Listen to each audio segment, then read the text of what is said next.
I realize I never introduced you guys to all my dudes up on my wall here in my office. And I've rearranged them somewhat since starting my videos. Taken some pictures down, put some pictures up, recaptioned some. This is Milo. I don't know what kind he is, except that he's big and hairy and he has the voice of an Italian opera singer. He's sleeping on the floor in my room while I'm recording. I just got home from a long shift and he wants to come be with his mama. Thankfully, he's asleep and not trying to get me to go outside and play ball with him at 11 o'clock at night. Not that I would say no.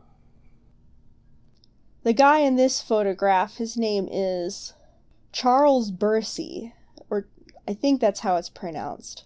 And I was not able to find any information on him specifically, but that was his name.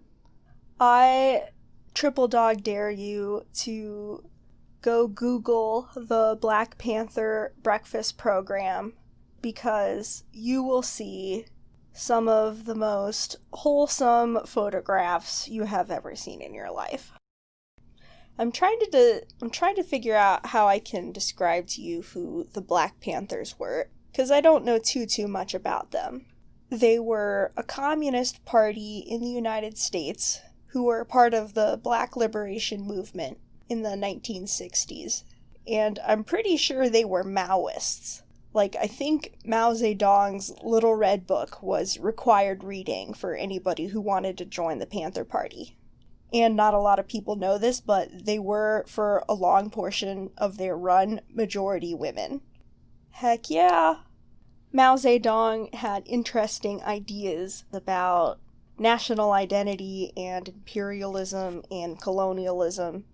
And among the Black Liberation Movement, among some sectors, there came to be this understanding or this theory that Black people in America were themselves a nation, had a national identity unto themselves, and that Black people as a nation had been colonized by the United States. An internal form of colonialism and imperialism. And, Maoist theory is relevant to understanding imperialism and colonialism. I'm probably not the best person to explain that to you, but we can catch up on our reading together. I've made a big commitment to start reading more theory, getting some audiobooks for my commute. Anyway, so the Black Panther Party, they did a lot of community organizing in Black working class neighborhoods, and they had this idea of community survival.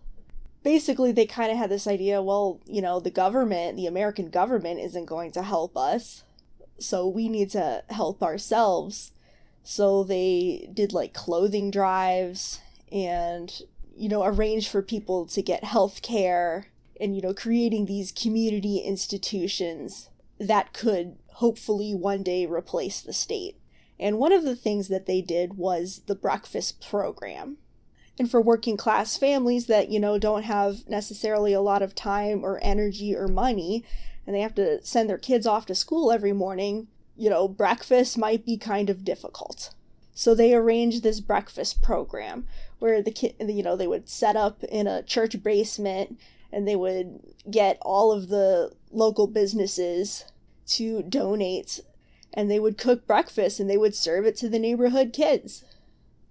And of course, nobody hated this more than the FBI, because the Black Panthers were communist and they were Black. And the bourgeois state is not interested in allowing repressed classes to gain any sense of autonomy or self-sufficiency. J. Edgar Hoover, who was the head of the FBI, he just became kind of obsessed with breaking up the Black Panther Party. The podcast Behind the Bastards did an excellent pair of episodes on this. They straight up murdered Fred Hampton, who was one of their leaders, the Black Panthers' leaders, while he was asleep in bed with his pregnant fiancée.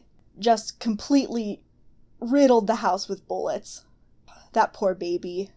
They went out of their way to sow division between the Black Panthers and other leftist organizations that got pretty heated. And, they would send their goons into the places where they were serving breakfast. And, all these guys with guns, scaring the kids and stuff. And they smashed up the Black Panthers. And what happens afterwards is, well, the parents whose kids were getting breakfast were obviously pretty upset about this. So as a concession, the US federal government and its various municipalities have started doing breakfast programs in public schools that are state funded. And that's why schools serve breakfast. It's a thing that the Black Panthers invented. And I was a substitute teacher for a while, and I will tell you, families do rely on that. Pretty sure y'all know who that is. This guy is Eugene Debs, who was an American socialist. And he was pretty cool. He was very much involved in the labor movement. He started out he was a railroad worker.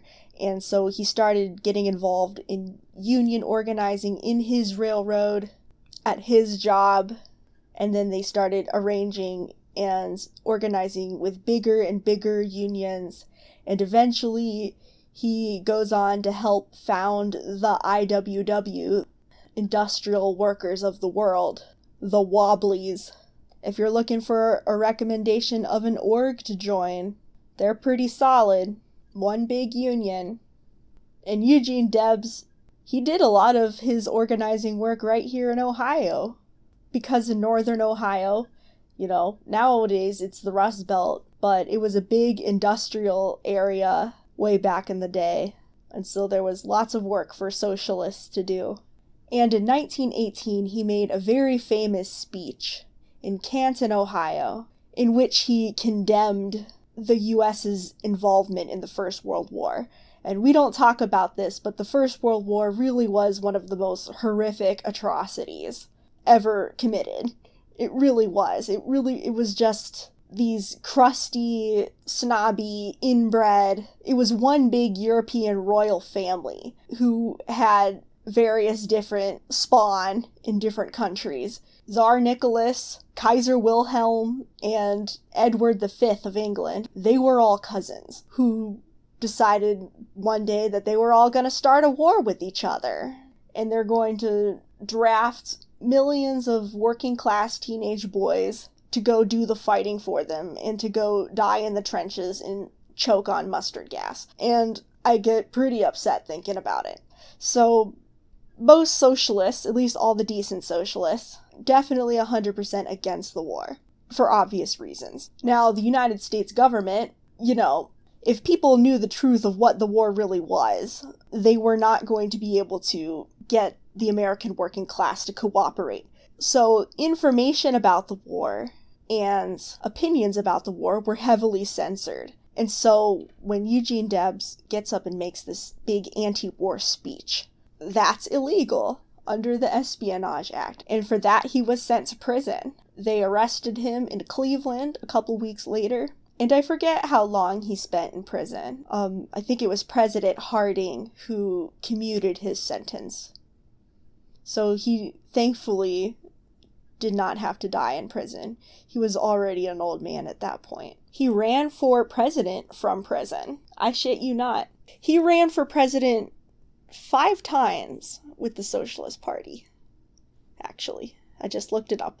But the reason it says All-American Bolshevik, in 1919, the Russian Civil War was getting underway. I can't find any context for this particular piece of writing. I don't know if this is a transcript of a speech he made or an article he wrote, but it was in 1919, so he would have been in prison. It's called The Day of the People, and it was originally published in an article called The Class Struggle in February of 1919. But one of the concluding lines of this piece, he says, "From the crown of my head to the soles of my feet, I am a Bolshevik, and I am proud of it. Working class people in the United States and around the world were keeping close tabs on the fate of the Russian Revolution and the Russian Civil War.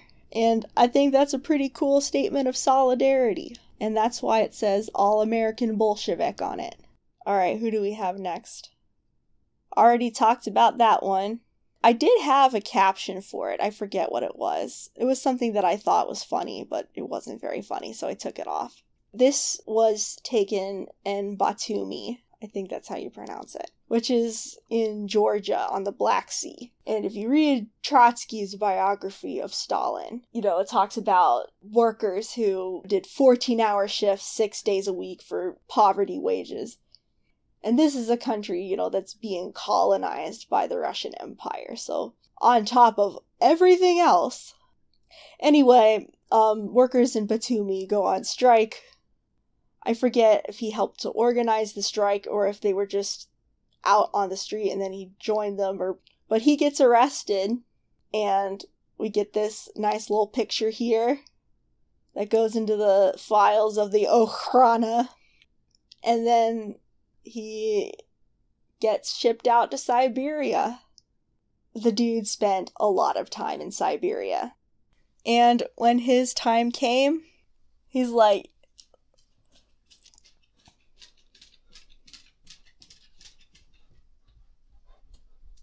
uh-oh, my dog wants me to go outside and play ball with him.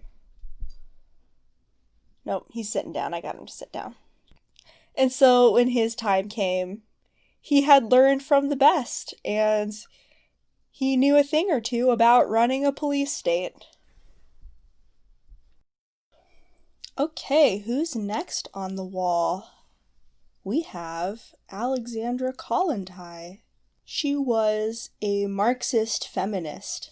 She wrote a lot about how women's liberation and women's rights are tied to the class struggle and tied to issues like work, access to basic needs, and the economy. She elaborated on and worked off of the work of Friedrich Engels, who wrote The Origin of Family, Private Property, and the State.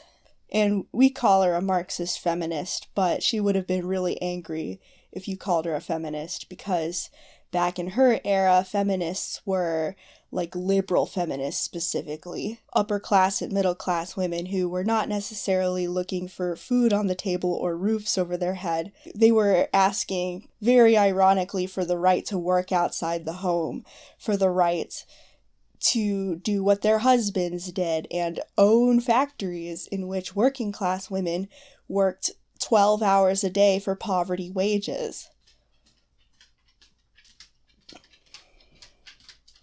And in comes my dog again.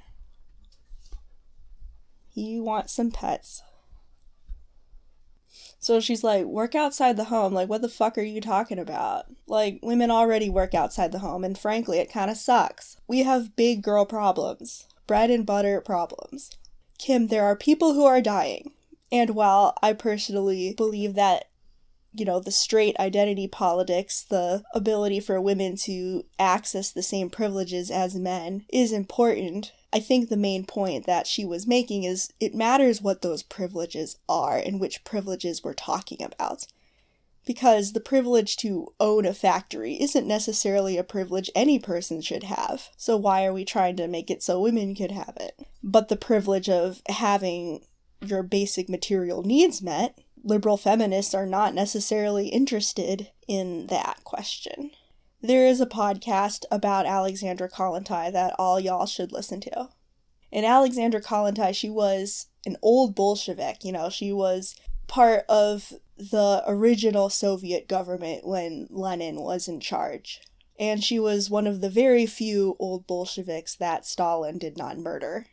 I think mostly the reason that he didn't murder her, honestly, I think it might have had something to do with her being a girl, but she also was far off working as an ambassador in different countries, and, so I guess he wasn't particularly worried about her causing quote-unquote trouble. She was pretty cool. Okay, so should I go down, or should I start at the other end? I think I want to go down. Lyudmila Pavlichenko. I am not 100% sure how to say her name. was a Soviet war hero from World War II, and she was a sniper. 309 confirmed kills, making her the most successful female sniper in recorded history, according to Wikipedia. Fell by your gun for the 300 Nazis, fell by your gun. Woody Guthrie wrote a song about her. And the story I heard was that, like, before the war, she did, like, sport shooting, and she, was in sharpshooting competitions all over the Soviet Union. And so when the war starts, she goes to sign up for the army, and the army guy's like, haha, you should be a nurse. And so she's like, excuse you, bitch. And she shows him, like, all of her medals that she won at, like, the competitions and stuff. So they let her be a sniper, and she was a very good one. And she, like, toured America afterwards and was friends with Eleanor Roosevelt. And there was some, like, quote, and somebody asked her, like, how many men did you kill? And she's like, not men, fascists. And I want to be her when I grow up. There's our Lord and Savior, Milo, once again, and the industrial workers of the world. And we got Rosa Luxemburg, and we're gonna do it for her. Rosa Luxemburg was a Polish communist. Poland was part of the Russian Empire at that time. But she also lived in Germany. I don't know all of the details of the story, but she lived in Germany, and around the time of the Russian Revolution, there was a huge workers' uprising in Germany that very well could have led to a communist revolution in Germany as well. And she formed this group called the Spartacus League. And they tried to, like, lead a revolution or have an insurrection. I don't remember all the details, but the revolution got squashed. The uprising got squashed. The workers did win some concessions. It put an end to the monarchy in Germany and ushered in the Weimar Republic. The people who came to power were, like, liberal social democrats. And liberal social democrats can be sometimes even more fiercely anti-communist and anti-workers' power than even conservatives are. So this uprising, which really could have led to a communist Germany, is smushed, and Rosa Luxemburg and her buddies get murdered, and they dumped her body in the river. And she deserved better, and she was a hero.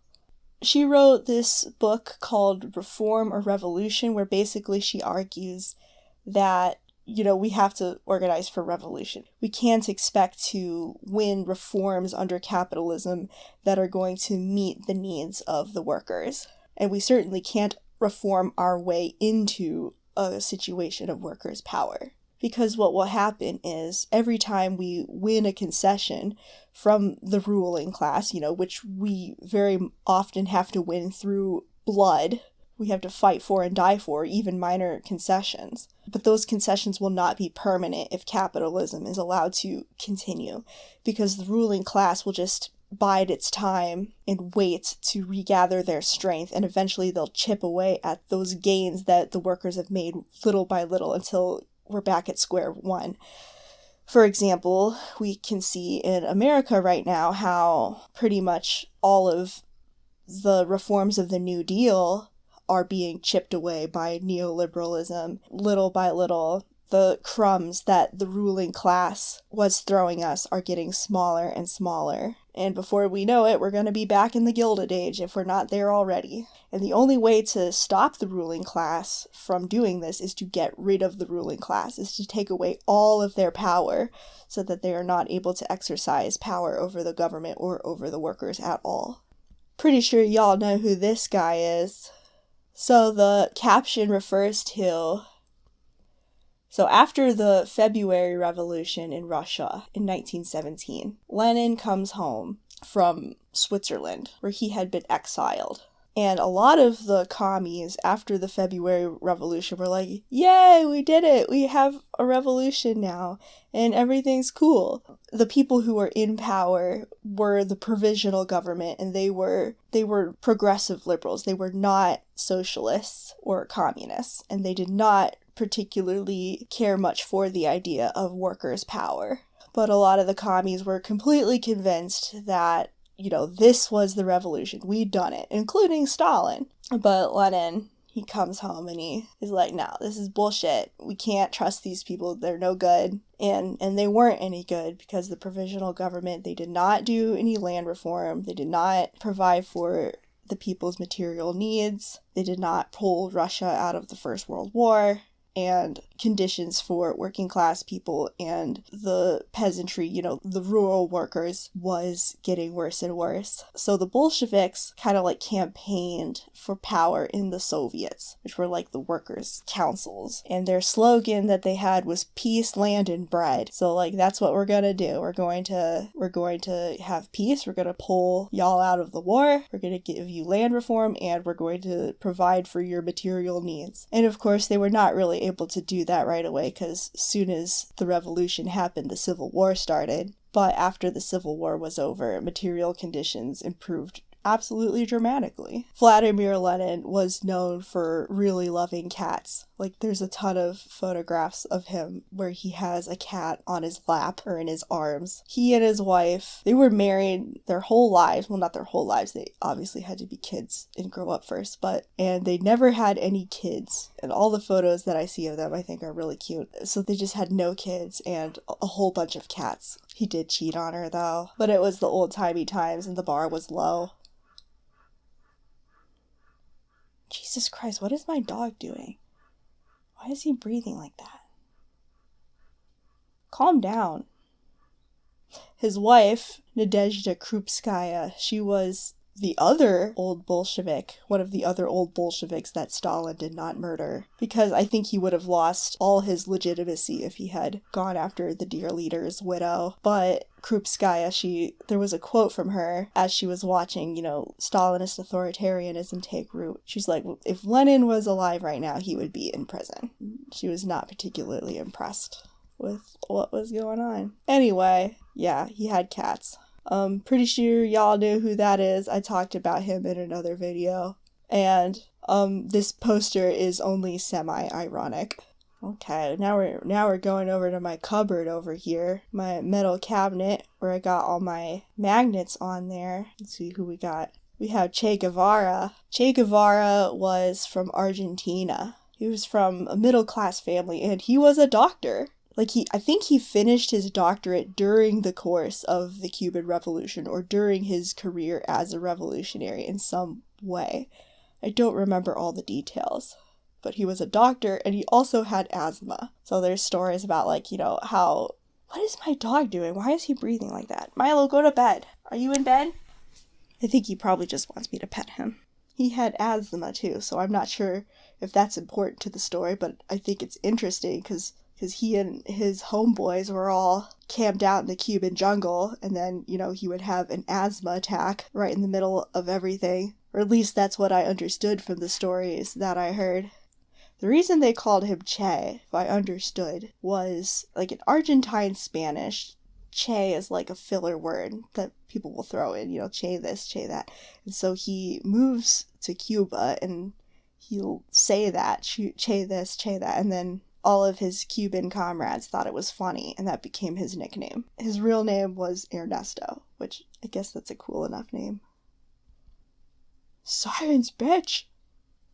This is Friedrich Engels, who I was talking about before. Friedrich Engels was Karl Marx's homeboy. He was a factory owner, so he was bourgeois. I think he sold his factories, though. He sold his factories that he had inherited, and then he just went to go live with his girlfriend, writing books and giving Karl Marx money so that he could write books, because Karl Marx was broke, because he had given up his career, or any potential career he had, to just write his revolutionary books. And so Marx's poor wife, Jenny, she had to support the family while he would sit around at home between writing sessions. And then they would constantly have to go to Friedrich Engels for money. And he would just write them checks, I guess. He wrote a book called Socialism, Utopian, and Scientific. So utopian socialism is the idea that we can win socialism through, everybody just being nice and get along. That somehow we can convince the ruling class to to give us the reforms that we need or to hand over their power peacefully. And, you know, this rainbow and butterflies world, and Engels was like, no, you know, this is not going to be nice or pretty. We're going to have to fight for workers' liberation. I guess he knew more than anyone since he was a factory owner, although not forever, because I'm pretty sure he sold the factory, but people forget about him, but he was pretty important to the development of Marxist theory, and he wasn't just, you know, a hype man for Karl Marx. He was a theoretician in his own right, and you should read his books. That's Peter Kropotkin. He was a Russian anarchist, and he wrote a book called Conquest of Bread. And every time people talk about anarchists as being like violent or mean, or I just think back of the quotes from Conquest of Bread or some of Kropotkin's other writing. And every time I read it, it kind of almost makes me tear up a little bit just for the absolute love this guy has in his heart for the human race. So, as I would put it, thank God for the liberals on Tumblr who saved me from being a conservative. Thank God for the anarchists on YouTube who saved me from being a liberal. And thank God for the Trotskyists on Facebook who saved me from being an anarchist. I'm just kidding, anarchists. I love you. You're good comrades. And that, of course, is Woody Guthrie. All of his songs are about the experiences of working class people and the fight for working class liberation. And about killing Nazis. He wrote lots of songs about killing Nazis. At least a couple. Fell by your gun, fell by your gun. I have a playlist called Songs for When Capitalism Gets Me Down. And it's mostly just Woody Guthrie. And those are my heroes, and that is my dog.